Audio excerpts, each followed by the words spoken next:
So I tracked all my trades on TraderView. Yes. And so what I had realized was like, How'd you track them, by the way? So I have a very specific thing. Welcome back, everybody, to Be the Trader. Today, this is going to be a very fun episode. A lot of you have all asked about, like, why don't you interview people who have recently found consistency, who are going through that motion of sizing up? And let me tell you, we answered that today, because today I have a trader. He's been trading for about 4 years. His name is Moises, and he's also San Fran Trader on Twitter, so check him out there. But today I got Moises, who works full-time and trades and making it work, and now he's working on sizing up and growing even more. So Moises, welcome back. Welcome to the show. Welcome back. Welcome to the show, man. Well, pleasure to be here, I guess, officially. Yeah, absolutely.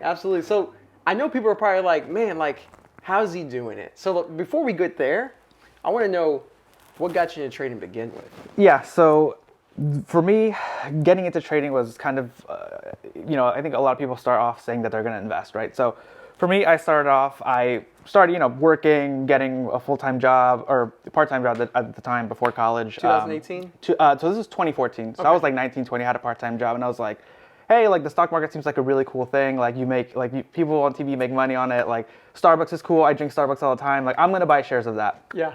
And I opened a Scottrade account at that time, which isn't a broker that exists anymore. But, it takes days for your funds to clear. And so the night before, I got my notification saying, hey, your funds are ready. Well, of course, a Yahoo Finance article comes up saying like, oh, like GoPro stock is going up like 60%. And I was like, well, damn, like Starbucks is cool, but like I can make more on GoPro. And so like the next morning I just like woke up and like blindly bought buy all GoPro and like, shut the app out, went to work, and like the next morning I like checked it, and I was up like like a paycheck, and I'm like what the F just happened? What is going on? Like I just couldn't, it was like that's the moment that I would say like, first like hooks every trader, especially with beginner's luck, right? You're like, oh my God, like and this time 2014 it was a very hot IPO market, I would say. So I remember I traded like Box. Like all you had to do was basically like kind of like AMC and GameStop, right? So you just buy, hold, and it goes up. Yep. And I did that for a couple months, and I was making money hand over fist. And I thought, oh my God, like at this rate, like I don't even need to like go to school. Like this is ridiculous, like But then of course I got caught in what I would say, and I think every trader eventually gets caught in. I got caught in my first gap down, where some news on China came out. I didn't even realize I was like heavily long high beta.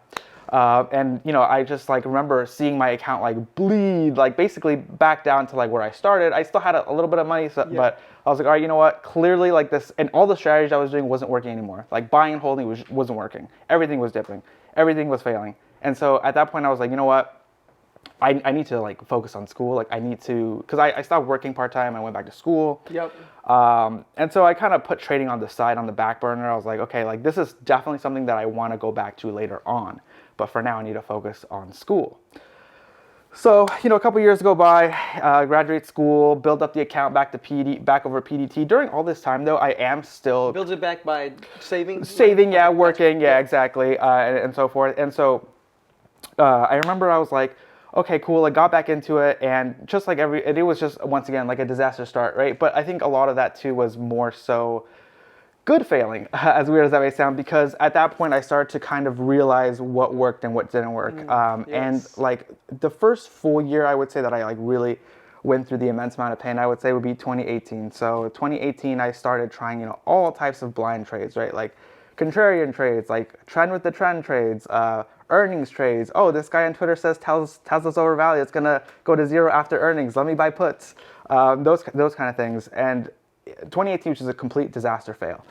And I never necessarily like lost enough to where I was like, holy crap, like I can't live. Yeah. It was always more so like just frustrating, right? Because like I think it was also a function of like, I was also not necessarily giving it all my effort that I could have. So for example, I used to live in San Francisco, and so I would wake up. Sometimes I would wake up at 6:30. Sometimes I would wake up at 7:30. It depended on my mood, right? So, and that was 100% on me.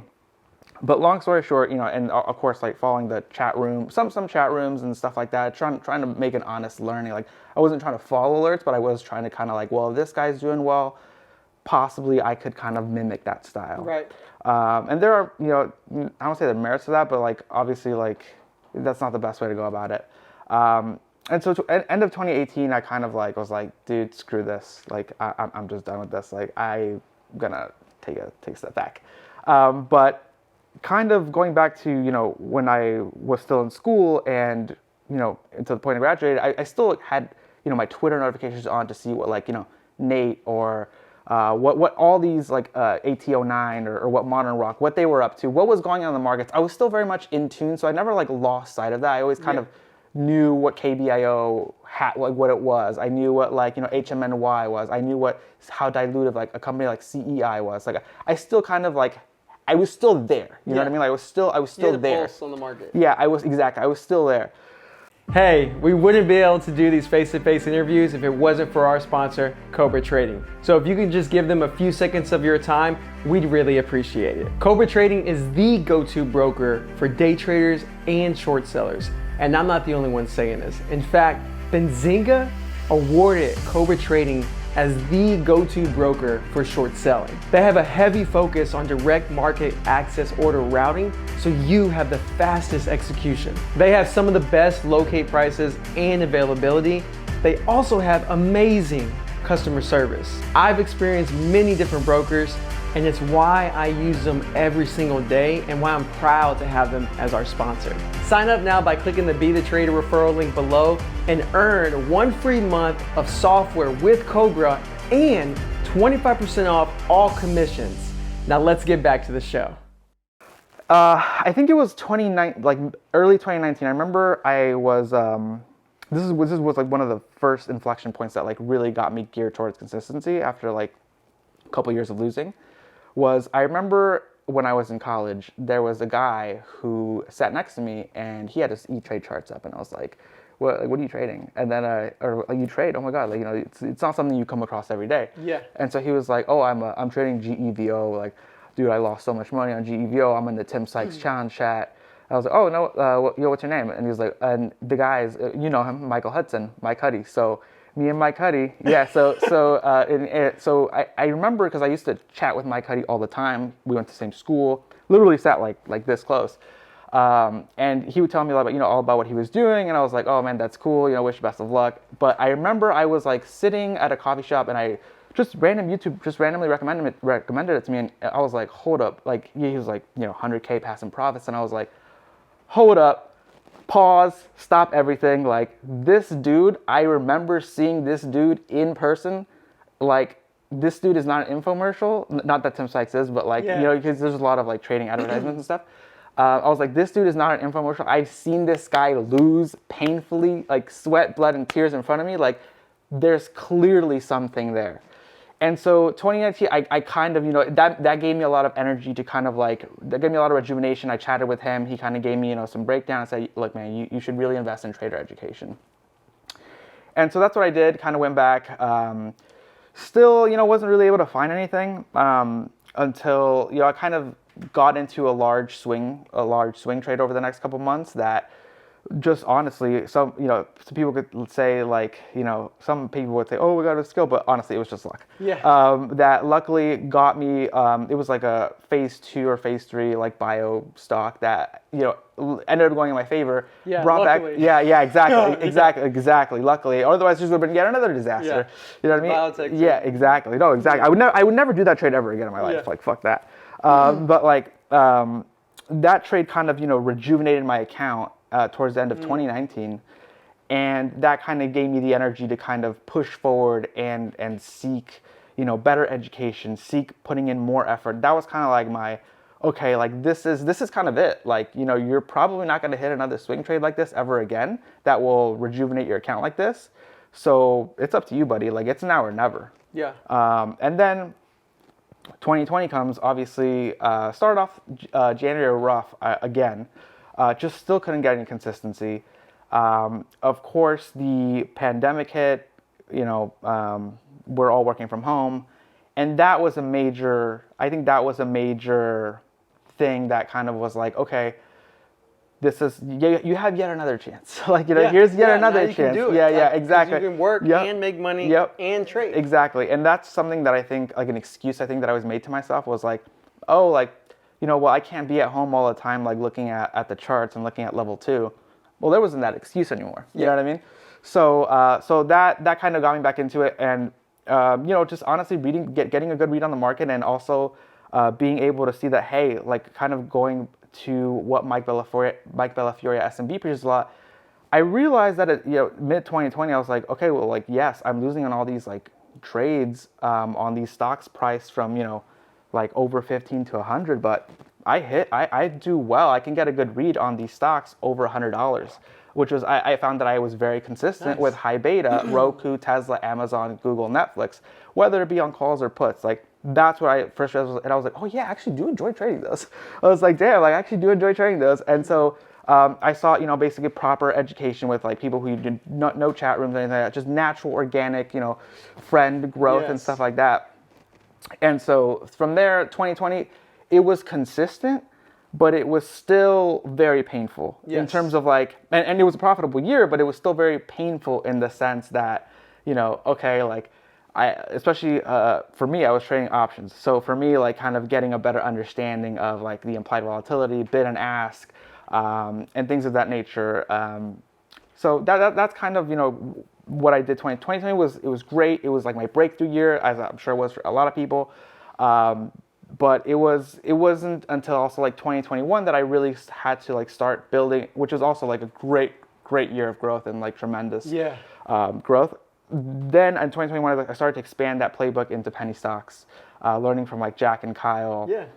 And that has been also a game changer because, like I said, I always had kind of like was in tune with the market, especially knowing how these penny stocks kind of end up once, they fit the criteria for shred day, dilutive, like I've seen this before, like, but also being aware that like, hey, like, yeah, just because I think this, it can go a lot higher than I think. So that's kind of like a short summary kind of where my trading has been and currently kind of where it's at. And then in 2021 is when you start to diversify, right? Yeah. But in 2020 is when you really start to get consistent. Yeah.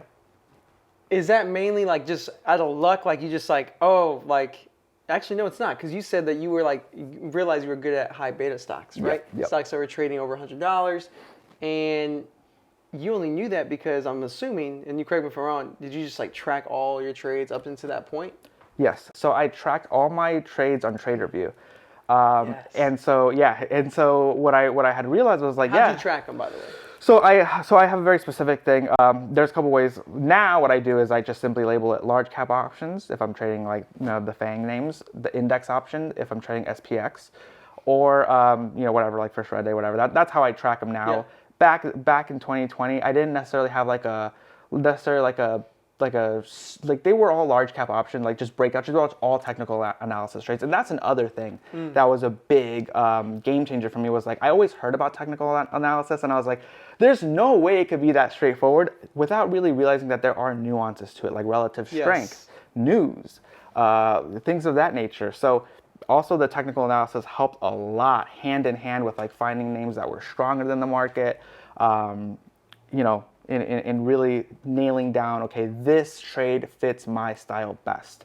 But yeah, like it was mainly looking at the past history and also not only that, but finding people within those tags, right? So like on Twitter, you can find like hashtag Amazon or Netflix, right? Yeah. And seeing these other people that, there are large cap option traders out there that's all they focus on. Contrary to what popular media will tell you, that like, it's impossible, there's no edge there. That's not true. Kind of messaging them, obviously you message like 50 people like to get back to you. Yeah. But like with like those two people, like I built like a good rapport, and like kind of what we were chatting about earlier was like, kind of being able to talk to them like on a daily basis, say, hey, what do you think of this? And it was so reassuring to see someone else say, I'm actually watching the same thing, and I'm watching like these strikes. You know what I mean? Huge right there. It's huge because and that's so big, and I'm glad you said like you reached out to like 50 people and to get back to you, because that's what you got to do, right? Like I've reached out to so many people to finally connect with someone, and you just can't give up. And then having that conversation, that reassurance is super important. Like even with someone who's just been consistent for like 2 years longer than you. But for someone to say, yeah, I'm watching that same thing for those exact same reasons, it helps you build confidence. But I like that you said that you tracked everything. So those years of losses, right? Yeah. It wasn't for no reason. Yeah. It was really to get you where you are now, right? 100%. And so many people get so upset, right? They get so frustrated that I keep losing, they just give up. But like if you track it all, right, like you did, then you can find out what you suck at, right? Yes, and you can find out what you're good at, and you can focus. It's so like underrated. Like one of my biggest like losing things that I had like 2017, 2018, 2019 was like trying to like, trade after hours, right? Oh, like, dude, me too. Yeah. It's like, like the stock's like barely starting to spike after hours. I'm gonna get long, or like, and when I did, like the stock went tank, and then like, like it's a fake like after hours reaction. I'm gonna short it, and the stock would just keep going, and like, and what was crazy, like I kind of had hints of this too, because like when I would like review my trades at in 2018, 2019, I was like, man, this would have been a profitable month if I would have just cut out all these trades. You know what I mean? But I never like thought like, well, shit, maybe you should actually do that. Like, maybe you should actually do that. Like, it would have been so much simpler. But yeah, like now, like I have a very, very focused. The way I think about it too is like, if you want to be consistent, in my opinion, there needs to be a reason for you to take that trade. There needs to almost be like you almost need to have like an Excel sheet where it like fits the drop down menu where like this trade fits this criteria and that's why I should take it, not because you saw it doing this, some weird price movement. Right, exactly, yep. What was your biggest struggle though? Like, sure you got consistent in 2020, so people just say, yeah, I tracked all my trades. And just like Moises, Moises, apologies. I went ahead and eliminated my bad trades. But after you do that, was there like a big struggle that you had that like kind of was holding you back in 2020? Because you said it was consistent, but it was also a rough year. So what do you mean by that? What was rough for you? Yeah, so I would say that what was rough was just like I would have like these massive risk to reward ratios, but I think what was also tough was also just embracing that, because I would take a lot of not a lot of losses. I would take like $100 cut here, $200 cut here, $400 cut here. Make $1,500 profit here. But it was just like it was more so like the pain of like finding those trades. I would say almost. The pain also, what I mean also by struggling was like being very unconfident. Yes, it ended up working out, but in the moment I was just like trading off of like what I was just barely realizing, what I just barely was like realizing was going to be consistent for me and work for me. Yeah. It was, sometimes it was even scary, because you're like in this trade and you're like, and it's working in your favor and you're like, do I really know what I'm doing? Like, you know what I mean? It was more, I think, of the you versus you. It was more of the mental aspect. I remember there was like one very specific trade that I'll never forget because it hurt like a dagger to the heart. Was I remember I had planned this trade on Shop in the summer. Everything's going crazy in the summertime in 2020. I had planned this trade. I had charted it out the night before. I tweeted it out. It was like everything. The stars were aligned. Everything was awesome. And I executed the trade, and just like by virtue of like not being as much of an experienced options trader, like which is one of my playbooks, like just options, large cap options. I didn't realize that Shopify specifically, like I never ran into this problem with Google, Amazon, or anything. I never realized that Shopify had such a wide spread between the bid and the ask. So I was, and not only that, but I was like, oh, like this is perfect, it's beautiful, fits all my criteria. I'm gonna size up. And I end up going like, like all these contracts at like 14, and I didn't realize that the bid, and it sounds so dumb, but like I'll never make this mistake now, but like without realizing that damn bid was at 9. You know what I mean? Like, and so I'm just like, like you like get the immediate, right? And it's just like, like minus like infinite, right? And you're just like what? Like there has to be a mistake. Like there's no way. Yeah. And I'm like, no, like I'm just so in shock, right? And like, and the stock that's does a pullback. I'm so sized in that I have to get out. Yeah. Just to manage risk, right? Because I mean, for all I know, it could have just faded the whole day. Obviously, the stock ended up ripping like 100 points, and I just would have made like 5 times my, and I was just like that, it's just like just those moments, or like even like like that kind of moment where it just leaves you just like fried. At least for me, it left me fried. Drained. It's so mentally draining. It leaves me fried. It leaves me like, dude, I can't do this. Like, I can't do this. Like, I can't. Yeah, it's painful. It can be very painful. And it was still a green month, whatever. But it's just like dude, like it's hard to explain to someone who doesn't trade, right? Like it really is. And like there's a lot of trading that it's so hard to teach because like there's so many things that you don't really know. Right. And you start to know as you experience. Yep. And they're built into you now that you don't really know that you have to explain. Yep. Right? So Yeah, it's exactly. so hard because like there's that rule. I bet you have a rule now that you check the bid and ask, right? 1,000%. Yeah. But like here's something that's unique. Like it's a rule for you. Right. Yeah. Right? Yep. And like that's so important. Like would you say that you have rules that you've created over time? Sure, you might have gotten some from some people, but like now that you've kind of found your own path, that you kind of created your own rules as you've grown? I've definitely 100%, like 1,000%. Yeah, definitely. I think every rule is very specific to each trader. So one of my top rules, another thing that I learned looking back at my data was like, dude, like I'm not good at trading midday. I feel like there's this notion that a trader sits at their desk all day and is constantly executing hundreds of thousands of shares. That's not the case at all. The way that I think about it, this is kind of my rule, is every hour past the open, every hour that passes past either whatever it is, 10:30 or 7:30, is more and more edge fading, like incrementally. So for me, one of my biggest rules is night before, have my game plan ready. If it's there at the open, great, follow your plan. Yep. If it's not, don't force any trades. For God's sake, do not trade midday. Like that's one of my biggest rules now, and I have a very set procedures where it's like, hey, I'm gonna trade at the open. Past like 10:30, I'd rather not. Probably just shut off the computer, go for a walk, do something. Yep. And then towards the probably like 2:45, maybe 3 p.m. Kind of go back and see if there's anything setting up for the next day that I might be at least interested in. Or maybe potentially there's a swing in large cap land that I might want to do, right? Or just kind of keeping track of what's going on.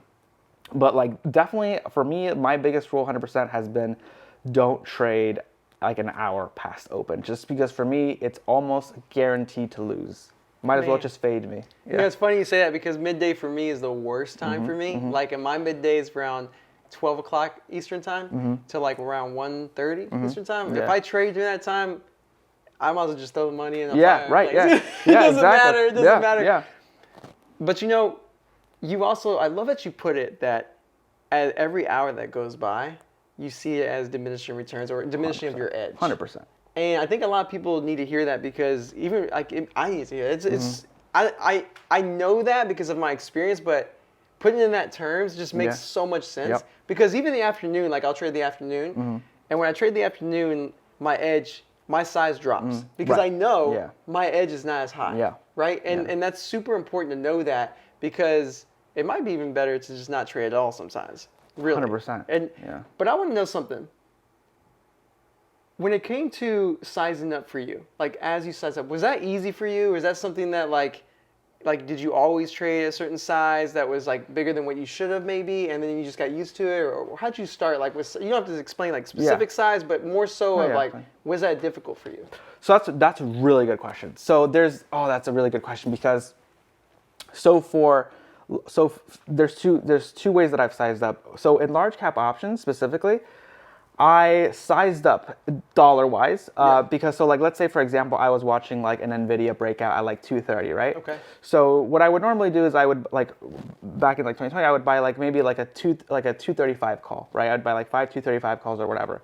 Now what I do is I buy a couple of 232.5 calls that are closer to the money. So just dollar-wise the risk is greater, and if you get the move, that's way better. Risk, I won't say risk reward, but it just fits my personality better. I want to be in the money a lot quicker. Yep. So for me, I had also that year of data of 2020 that kind of gave me the permission to size up a little bit more without being fearful. So for me, in terms of like large cap options, I will like size up in the sense that I will take like a bigger dollar position size closer to the money. So, but with large cap options, it wasn't necessarily something that I was afraid to do. It came very naturally because I had that data and I knew very specifically what I was looking for, and I knew that even if I were to take I knew like what my risk parameters were. Like I'm gonna cut at like for options you have to give it a lot of leeway. So like 30%, 35%, whatever it is, 40%. But you go into the trade knowing that that's your risk. Well, really your risk is always 100%, right? Like you got to be honest. Yeah. But you know you're gonna cut. Yeah, I mean, exactly. If you're trading, stick to rules. Yes, exactly. But you have to be prepared for anything, right? right? Yes. The Fed raises rates to 50%. Like who knows? Right? You Yeah, have to be prepared for anything. So, but then when it comes to penny stocks specifically, that was more of an incremental process where I started off, maybe like 5,000 shares or like 4,000 shares or whatever it is. And then I spent a lot of 2021 proving to myself that strategy works and also learning the nuances of it. Yes, dude. Yeah, because for some of them, right? Speak about that, the nuances of it. So like for some of them, like some of them, especially with penny stocks, they swipe up so hard, but then they just stuff. And so it's like it's very difficult. I don't want to say that you should never place a hard stop because I always do place hard. And Brian Lee always says like you should always have a hard stop no matter what. I know that. Before you place it. Exactly. So you size accordingly too. Yes. Yeah. So with that, like I learned a lot. So and also like let's say you are shorting an OTC pump, right? Yep. Being aware that like hey, like so for me personally, I know that a lot of traders love OTCs and like one of the greats like Jack Kellogg, like got hats off to him. It's not for me, dude. Like I'm not trying. For me either. Because like it's just like, because I've been in it. I've been in it where like it's just so illiquid that I just can't get out as much. If I'm short and I can't get out, like I almost feel like I'm trapped. You know what I mean? I'm like I can't get out. Like you just move it. Right. Yeah. Exactly. It's like there's me like swiping it up. Yeah. Exactly. Yeah. Oh, I just made it worse. Yeah. Exactly. And so that and I'm glad that I traded those with like medium to less size because I would have like had a heart attack if I would have traded those with full size. So now for me, I will still trade an OTC if it's a pump, but I will definitely size accordingly.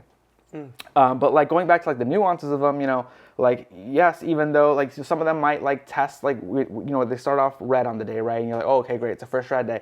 But then they start holding green, but then they kind of fade, and you're just like you kind of need to kind of see the behavior of these stocks and how they go. Like BBIG was one earlier this month where like exactly where like it ended up fading the whole day, but it had fake outs. Right.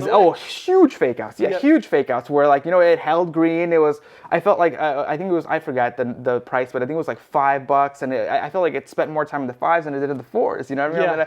And so that you have to kind of prepare for that size accordingly, and like just be aware of that before you go in. 10,000 shares and you're like, oh my God. And not everyone's the exact same. Like, like you were saying, BBIG, I'm very familiar with that. I was short as well. Yeah. And those trades, like I used to trade and think it was all black and white. Like, oh, this is up 4 days in a row. First day goes red, I need to risk red. Red, green. Excuse me, I want to sneeze. I need to risk red, green. But then I used to get stopped out all this random crap. And what I've learned is like, you learn your way. You learn your way. You understand that risk is different for every play. Like every play is unique. Like some plays you watch over time and you realize it always has these swipes. Yep. So you got to account for that. Yeah. So speaking of risk, because you said like if you were to risk inappropriately in OTCs, it could have messed you up. How has risk management changed from when you first started and how you view risk? Like when I say risk, like what do you think about nowadays? That's a great question. So what I always think about when it comes to risk is something that Mike Huddy had mentioned, which is be consistent with your losers. For me, when I think of risk, I think, okay, there's no specific reason that it's very rare that you're going to get a situation where like you really need to size up big. Like it has to be something like AMC or GameStop, right? Where you're going to like take on additional risk. But like in general, I feel like for me, like I want to be risking a consistent amount. Like whether that's $500 or $1,000 or $1,500, whatever it is for you, I want it to be within that ballpark. Just because I know that my average winner is going to be so much bigger than that. So like as an example, like if I know that my average winner is 1,500, I want my average loser to be 500, around that ballpark. Nothing more than that, because I know that I can still get that 3-to-1 risk reward over the long term. I have the data from the past couple years to show that I have a strategy that works. Right. For me, with the risk, it's just it's more. I think about it more of it in a fixed dollar amount. One thing that I do have is the auto liquidation with Cobra. If should God forbid like anything crazy happen, right? Exactly. So I've never necessarily. Like I don't want to. Do I ever want to get to the max loss? No. But no. Right. I never want to get there, but I have protection there just in case. The other thing I would say that I think about when it comes to risk too is like not getting stubborn, because like I have my main account, my Cobra account, but I also have like my Interactive Brokers account, And I never want to get into that slippery slope where you're like, oh great, like got locked out of Cobra, let me go trade it on interactive brokers. And I luckily I've never done that, but I think it's so important to not only like financial risk, but also being aware of your own mental risk. Where like, we've all been in situations where like, let's say you got swiped on BBIG, right? And then you see it fade and you're like, oh my God, I have to go back. You feel like you're owed. Right, exactly. And so, but it can get dangerous because like, even though in that specific case, yeah, BBIG did fade, what if it swipes up another 50 cents to $1? What if they put out some like PR, right? Exactly. Yeah, right, anything. exactly.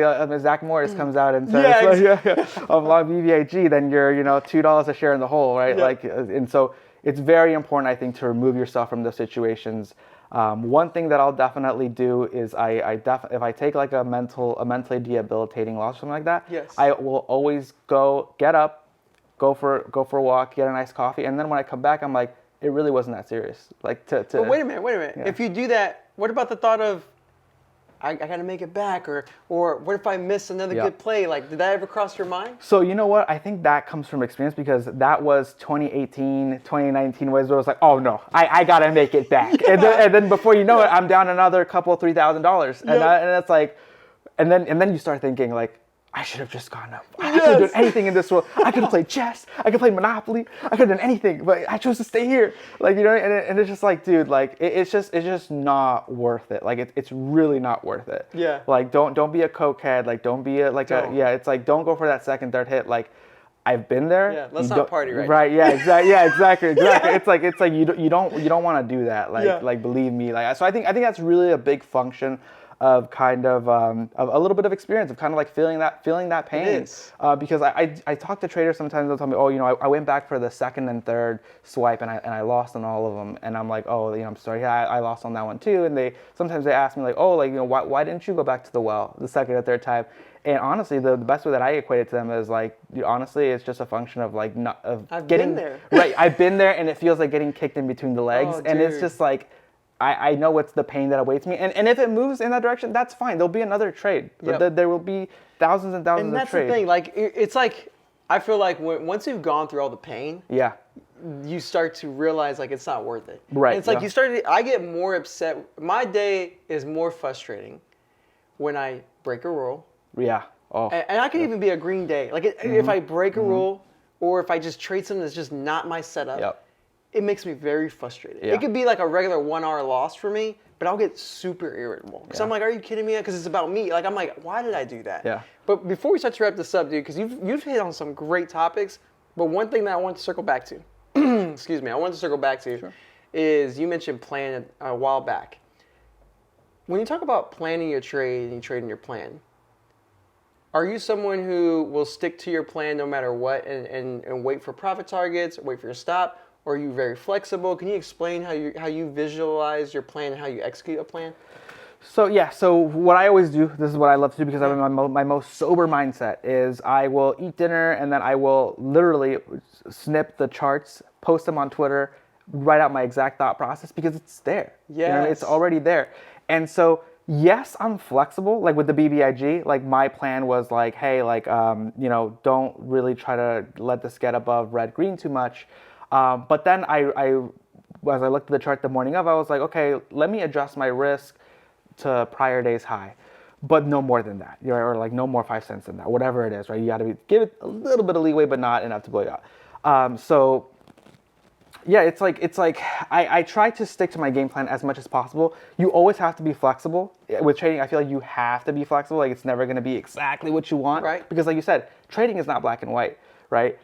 Even the best like plan out their trades and it goes completely opposite way, or it does something that they didn't expect. But for me, the best way that I try to kind of maintain that flexibility but still kind of stay in my game plan is writing it down, snipping the charts, posting my thoughts out loud. And I think that for me personally is like the best way. And putting my hard stops in to make sure nothing crazy happens. I think at the beginning, it's important to like just kind of stick to a plan, period. Yeah. But I think I agree with you 100%. Like as you become consistent, as you understand what you're good at, and you understand that there's nuances in every trade, and how random it really is. Like how random it really is. We may have an odds in our favor, right? And we may think BBIG is going to go down, but we don't know how it's going to go down. And we may be right at the end of the day, but we don't know how many losses it's going to take to get there, or if it's going to be one good trade, you know? But like, that's important. Like, as the trade evolves, you know, I'm sure just like you kind of adapt with the trade. Like your plan kind of goes with it, right? You kind of adapts with it. So look, man, if there's one thing you can say to yourself back in 2018 to really help you get here faster. Well, if you only had just like literally one sentence to tell yourself, what would you tell yourself? What I would honestly tell myself is invest in quality education. Whether that is investing time in sending people messages, I would say find like a clean trader. So some like just random people. These are big people you could find. Someone that I consider like a clean trader is like Trader Stewie. I don't know if you're familiar with him. Like Trader Stewie's a very I don't know him, but I've seen like he's like a clean trader. Like Investors Live, like My Investing Club, like whatever, like who's like Stock Therapy, so, like invest or trading tickers. Like find quality education and like just try to like develop like a game plan, and also like I know you said one sentence, but like invest in like clean education, whether that's paid, whether that is, you know, reaching out to people on Twitter, but just try to find some sort of education that there's no hidden agenda. Because look, like realistically, like you need. I feel like in this game, like you kind of need some coaching when you begin. Like there's a reason why firms like S&B Capital, right? They have specific setups where like they have a mentor, they have a team that kind of, you know, goes in and sorry, my doorbell's ringing, but you know, they have a mentor, they have a team, and it's team trading, right? So I feel like to start off, that's the best way. Well, look, Moises, hey, I appreciate it so much, and because our food's here, we're gonna end this. Thanks, my man. Take care. Yeah.